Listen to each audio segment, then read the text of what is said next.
Bonsoir, bonsoir, bonjour, c'est Congo News 24. Chers téléspectateurs, comme toujours avant de commencer notre émission, nous disons merci à Dieu, nous disons merci à nos chers abonnés et téléspectateurs qui nous suivent partout dans le monde entier et en RDC.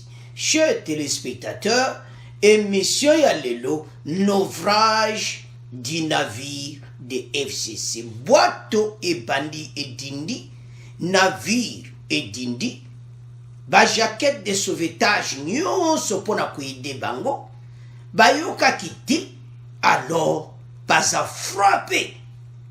Parce que nzambe soka frappé, boze suna eloka dans mon boulot koti. Alors, tout qu'on développe ensemble le naufrage du navire FCC.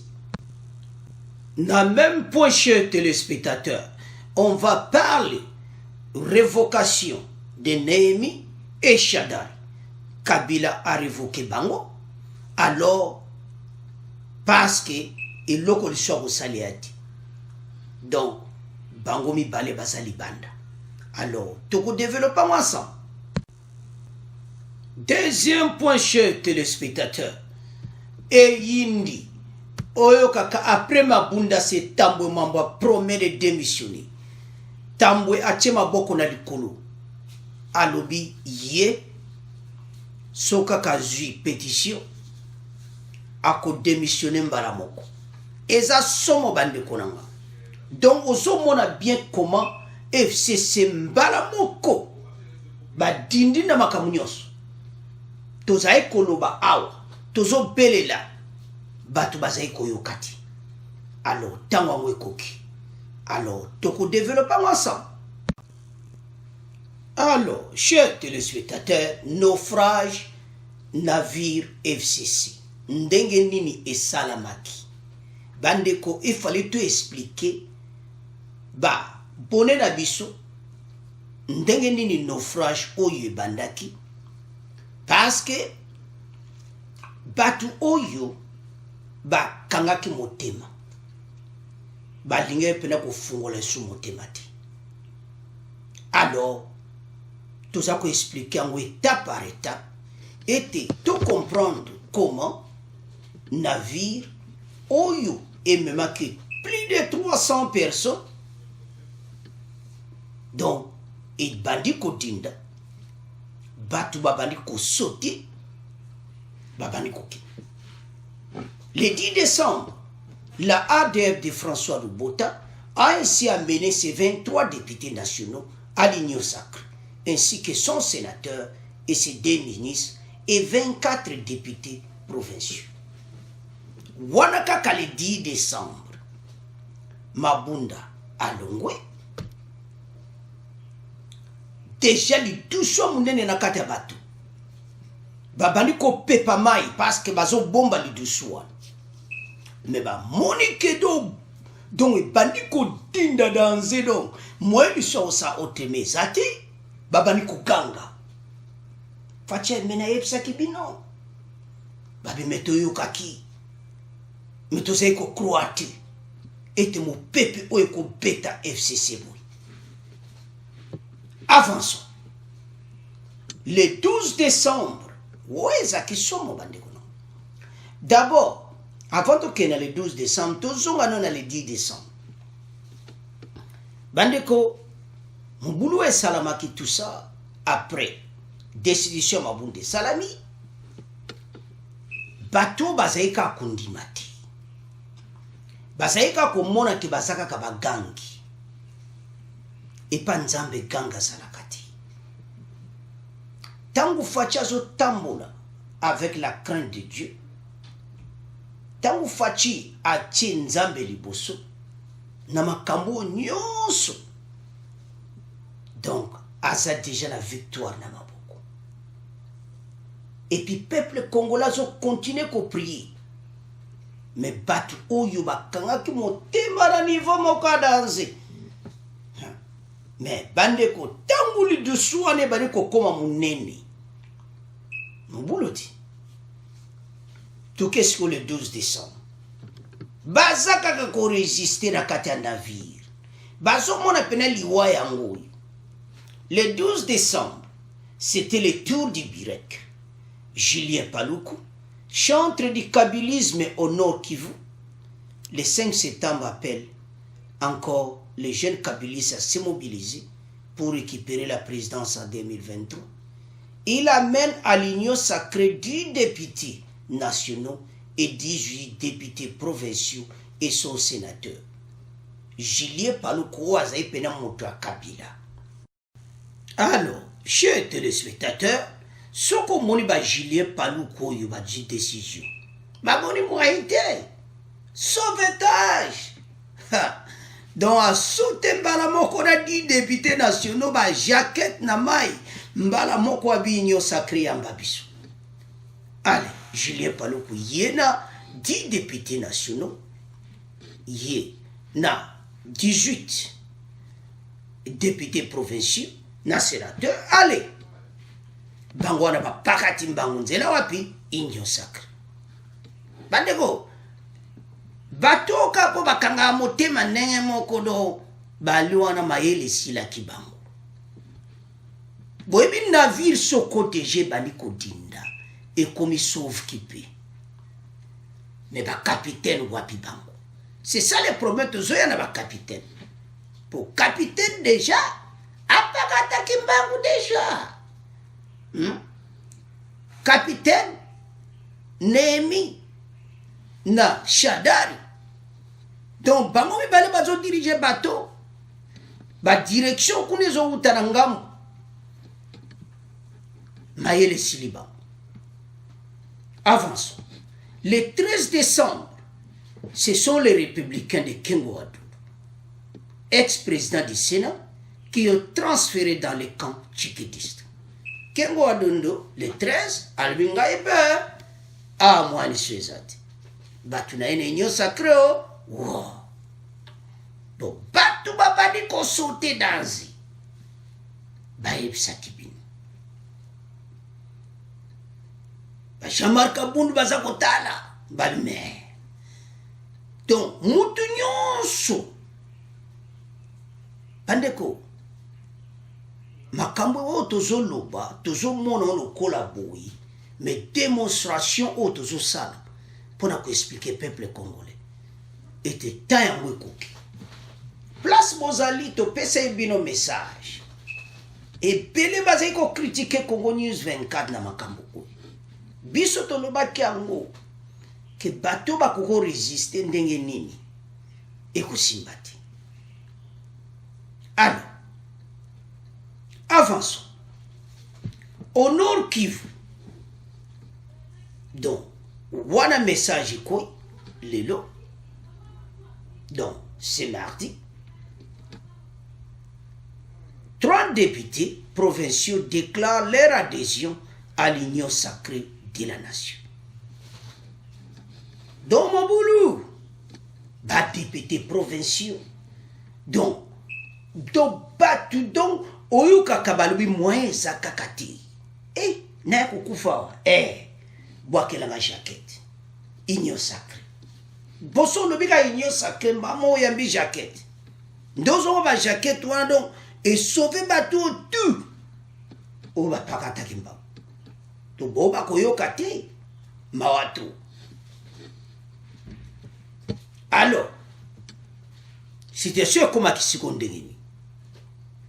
Kabila atali gauche, atali droite, et yindeli wapi. La Kolwezi. Shadari, révoqué. Némi, démission, yépé, révoqué. Donc, dès to lobawa, ba capitaine mi bale ba pakata kimbangu. Boite eza kodinda bango ba monaki yango. Mais bakoka ko sauver yango te. Basala nyonso na ndenge na bango ba Némi, ils ont tout fait. Balobi so etango ekoki. Donc eza lokola lera Noé ba yebisi bino bozo yokate. Alors, chers téléspectateurs, chers internautes, donc Makambango est commis réalité. donc FCC bayaki na nzela moko bapalangane na banzela sango message oyo tobale kopesa yango banda kala bango baza koresiste peuple congolais oza konyokola ntango match ekobalukela bino boza eso na tante bandeko bakokaki lisusu te mais omoni kaka ke ntango bwato eza kozilinga bashakete ezalaki ebandi kosauve bango ndenge bomoni wana baza eso na shwa te Nehemi e Shadari bazalaki bagangi me lelo kigangi esili bazokoka esu koloba te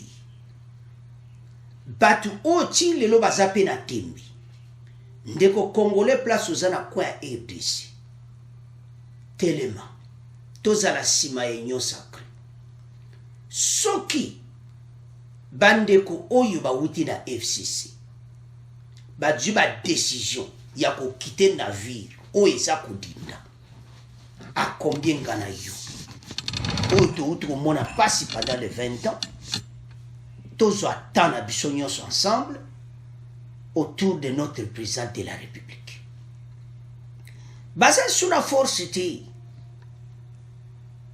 baza lisu leloko koloba te parce que mayele esili bango mai soki ekobima nkasi donc mai soki déjà ekomi na niveau ke awa ekomi ka kosote babandi kosote union sacré union sacré mpe motema mawa babandi kobwakela bango bajakete ale mosusu bakomopema kuna tobiki bobiki banda kala tozali kobelela ndenge moyo ndeko congolais place ozali na coin RDC ozali kozwa ozali komona do boza liye na baide mobo bazopesa bino boza adere na bazopesa bino makanisi moko ya mabe contre président botelema boyebisa bato ya bokosaki biso po bato basaki makasi soki bwato ya FCC dindi a combien bao nyonso bazoresiste oyo nyonso balinga batelemela faci baza nule sans effet bandeko bozoyoka te mikolo kimia na nde ya mabe te kimia mpenza o ngai boye bakoloba eloko te makelele esili mwana ye Etienne Tshisekedi vous vous souvenez papa na ye asilisaki impère à combien l'enfant boyebi que l'enfant fera mieux que son père soki papa Etienne Tshisekedi asilisaki impère à combien fatisi kwa ye kosilisa bato oyo bazali komona baganga danze me ntango mai ekomi makasi bakomi koganga balobi ekomi temps tokite navire mais avant de continuer deuxième partie ya naufrage parce que bandeko ntango boyoka deuxième partie eza so toyoka extrait oyo po tokende na deuxième partie ya naufrage bongo to continuer mission na biso. Vous avez justement des questions concernant la nouvelle configuration politique dans votre pays après la décision du président Tshisekedi de mettre fin à la coalition qu'il a formée avec son prédécesseur Joseph Kabila. Oui, le lundi, Tshisekedi a répété qu'il travaille à la formation d'un gouvernement d'union sacrée quelques jours après le vote de la destitution de la présidente de l'Assemblée nationale, Janine Mabunda.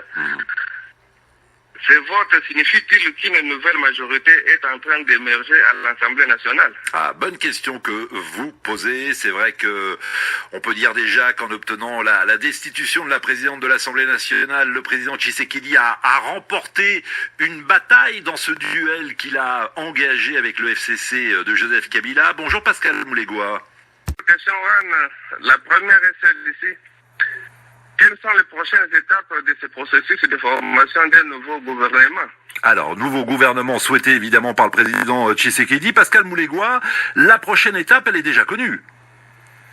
Oui, elle est déjà connue. Il faudrait d'abord organiser les votes du prochain bureau de l'Assemblée nationale. 7 membres au total, dont légalement un seul est issu de l'opposition.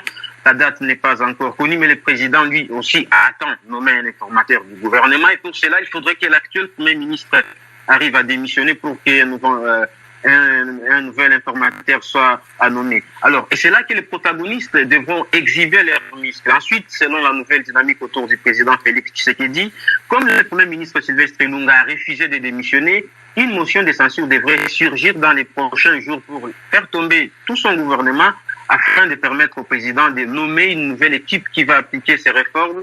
Là encore, l'exercice du partage des postes ne sera pas facile entre l'opposition et Paul Tshisekedi et ceux qui ont quitté le camp Kabila. Ouais, c'est vrai. Alors, chers téléspectateurs, nous avons suivi. Donc, prochaine étape. Ndeni makambango siwe kukendi. Parce que, bango tout, ba quitter navire. Navire esani niyo, idindi. Boba, tu as ba jaquette, ba tout ba dimi. C'est comme union, ça comme une kati ya union sacrée. Et nous avons suivi que la victoire ya Fachi est monani clairement. Bande kweza facilité. Force yo FCC bazaki nango. Pona ko dindisa bango ndenge wana. Ko komisa bango na zéro penza. Il faut penda aux anaba stratégie. Donc Fachi a appliqué diplomatie nae, stratégie nae, que les loyaux, batoyo, bakiti, FCC, pour rejoindre l'union sacrée. Au nord Kivu, basalaki na ba pilier osaka na ngote bandeko. Les élus provinciaux du Nord Kivu déclarent leur adhésion à l'union sacrée de la nation. Dans une déclaration officielle rendue mardi 15 décembre à Goma, 30 députés signataires, dont les membres de leur bureau disent être motivés par les réformes apportées par cette vision du chef de l'État pour le développement du pays. Ils espèrent, selon eux, que cette initiative politique pourrait mettre fin à l'insécurité et au massacre récurrent en province. Bah, ça a raison. Union sacrée est aussi sa même insécurité. Pas ces bases insécurité. Et c'est une carte boîte. Boîte le collet d'Indi. Batouana bakoyoka na lisusu te. Bakotika la jamais kozongele sur na force mokoboy. Ils sont anéantis. C'est fini. Bande konangai ceux qui nzamba beti boza sur le loka usalate. Parce nzambe mutasimbi nyonso. Alobite batoyote. Batoyote. Nzamba yokolela ba congolais. Ba député provinciaux en Nord Kivu bozomona 30 wana ba signé ba lobito sangana biso nyonso na kati nyo sacré ba réforme facha komeni ekwede kimia écoute. Les députés provinciaux Hope Sabini, élus du territoire de Rutshuru, affirment qu'ils soutiennent la vision du chef de l'État pour mettre fin à l'insécurité qui a freiné le développement du Nord Kivu. Et ça, parce que bateau yelo ni basalaki. Pendant les 20 ans, ba créé ba groupe armé. Ils ont tout fait. Bande côté la politique, ils ont planifié tout. Fatia yé, baso se karabango fatia na motema. Coalition coalition fatia boto avancer na kata coalition. Bango bazana makansi mususu na kata coalition. Fatia zana makansi mususu. Bakwa ko marché te. Yango somo bazai ko déclarer. Bazala qui contre Union sacrée. Ba telemela ki yango makasi. Mais tant on peut payer ya baloba ko tika mbonge ya omona place bato banyingani ba moni pena ke liwa yango. Donc ceux qui ba jaquette bango to bakufina kata bato. Naufrage ezaki ya danger. Nde bozo mona pena bato e bani kudinda. Ba moni choix ezati. Bamoni mais au moins été bande ko ngai prochaine étape de to landiwana constitution ya bureau définitive et ça la l'Assemblée nationale et puis un informateur habillement et puis toujours nouveau premier ministre et ko salama Oyo ilunga a résister, et ça n'a pas mon pépé. Parce que bateau c'est quoi qui? Ce que Moni Kabila révoqué Néhémie et Shadari, donc c'est sérieux. Parce que Bakoka qui les suscite. Donc bateau nyonso. Bazalaki na kati ya FCC bayo comprendre que awa masolo ezali susu te et comme étant biso nyonso tokiti et comme étant biso nyonso to rejoindre l'union sacrée. Donc bango moko ba tête na ba conducteur à navire batiki boitou bakimi Bamoni qui moi il suit à te ceux qui t'ont résisté t'ont au coup. Et puis c'est vrai. Bah résister les sous-soutés. Bah tiki. Donc porte et fungwa mi pona biso ba congolais. Bande koto telema. To kangana ensemble derrière notre président de la République. To avancer mboka oyo. Ensemble tous à la derrière notre président. Tolonga. Parce que Fachi a aussi la pone intérêt à peuple. To bateau nyonso. Ma yele nyonso bazaki nango. Mawa. Et kwe na mai. Alors, chers téléspectateurs, tango kanda nzambe kitaka. Bamuta ko résistance anti. Donc, naufrage, ba jaquette de sauvetage, batu babiki, ba conducteur révoqué, Kabila yemo confondi, Kabila sala ki ba meka ki ko résister, Kabila ko ke souté. A moni pena que oui, ici. Alors, Union sacrée soit place dans notre pays. Toujours ça là une nouvelle histoire. Ndeto landiwana. Donc, nouvelle étape ici ebane nangu. Fachi a gagné match. Avec la grâce de Dieu, Nde Fachi a gagné bateau à FCC. Parce que bazaki blindé. Mais cause no blindé ndeni. Nzambe swabi abuka ya kubuko na minute. Mandima kita. Mais lelo pena ba monike en tout cas ici. To tiki premier point na bino. To komo le Canada simple. Chers téléspectateurs, chers Internet, avant de côté le dossier ya Tambo Mamba, Tonto expliquer comment Cour constitutionnelle a voulu permettre Assemblée nationale ko bengi sa session moko spéciale na bureau ya Sénat malgré ba wuti ko kanga session ya septembre. Donc il y a quelque chose qui peut se passer dans le moment ya ba vacances. Parce que session en septembre et sili ba pesi ba discours makambo ebele salami, mais à grande surprise Cour constitutionnelle a permettre la session spéciale et bengisama dans le moment où il y a vacances.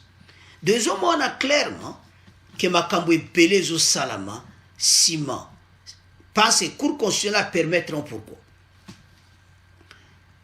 Dossier ya Ilunga. Monsieur ko salama pona e do bakoko bengisa session pona dossier ya premier ministre.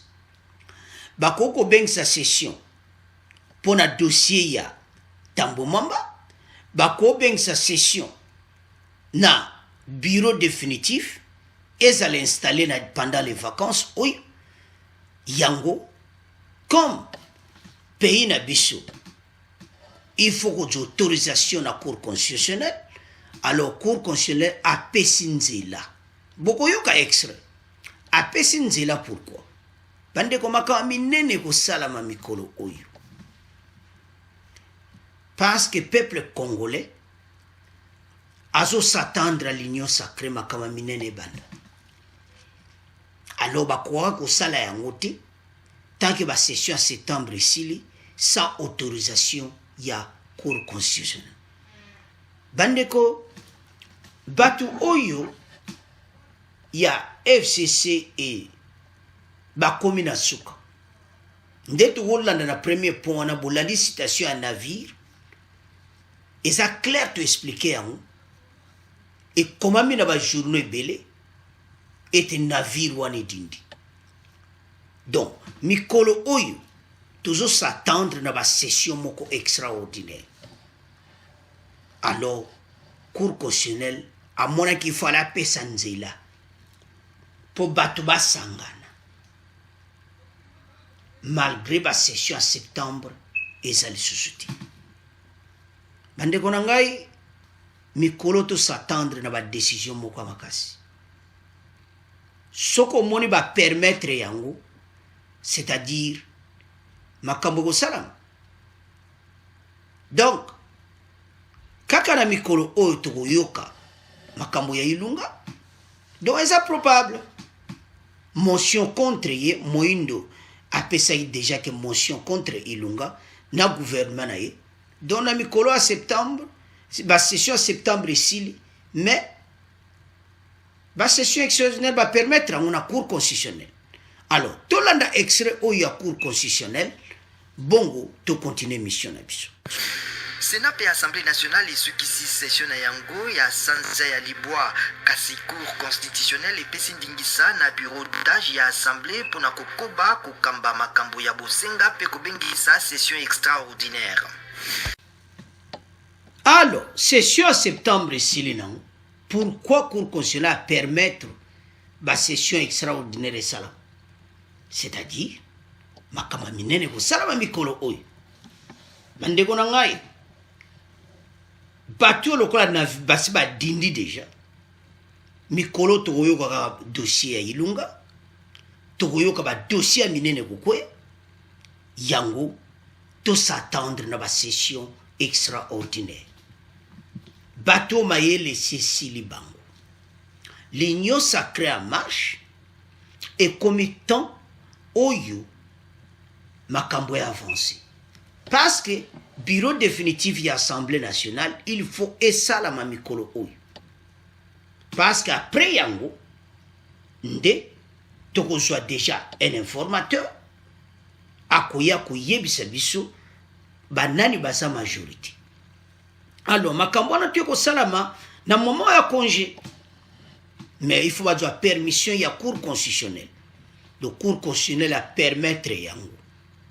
alors bandeko na nga s'attendre na makamba minene mikolo oyo ba décision a minene na congé oyo parce que normalement ce qui session en septembre bakangi makambo esili mais ce qu'on moni cour constitutionnel à permettre ba session a minene a boye salama c'est-à-dire makamba minene ko salama donc union sacrée en marche alors bandeko na ngai totiki point oyo tokomoleka na point oya suka ya Tambo Mwamba. Alors, chers téléspectateurs, deuxième point, Sénat Alexis Tambwe promet de démissionner. Bandeko Tambwe abonne ko résister. Atali likola atali lui, hey! Ce qui n'a eu qu'à pétition, hein? Le président du Sénat, Alexis Tambwe, a présidé mardi 15 décembre la cérémonie de la clôture de la session ordinaire de septembre. Donc, dans la clôture de la cérémonie, Tambwe Lobibo, dans son discours, il a promis de démissionner dès la réception de la pétition contre lui et son bureau. Selon certains sénateurs, la pétition contre le président du Sénat et son bureau aurait déjà réuni plus de 70 signatures sur les 109 sénateurs. Donc, vous comprenez que 70, bandeko, boyebi soki match baluki et baluka kanaba niveau nyonso. Donc, force na bango ezalaki na navire wana. Tangu navire wana edindi, ye moko la Kabila koko sauve yango te. Parce que coalition wana nzamba baza ko sepela na muti. Parce que ba Congolais baza ko sepela na muti. Peuple azo souffrir. Tambo alobi que tant kaka ozwa pétition wana ako démissionner mbala moko. Pourquoi Lobibo? Parce que oyo utoleka na mabunda ya amoni.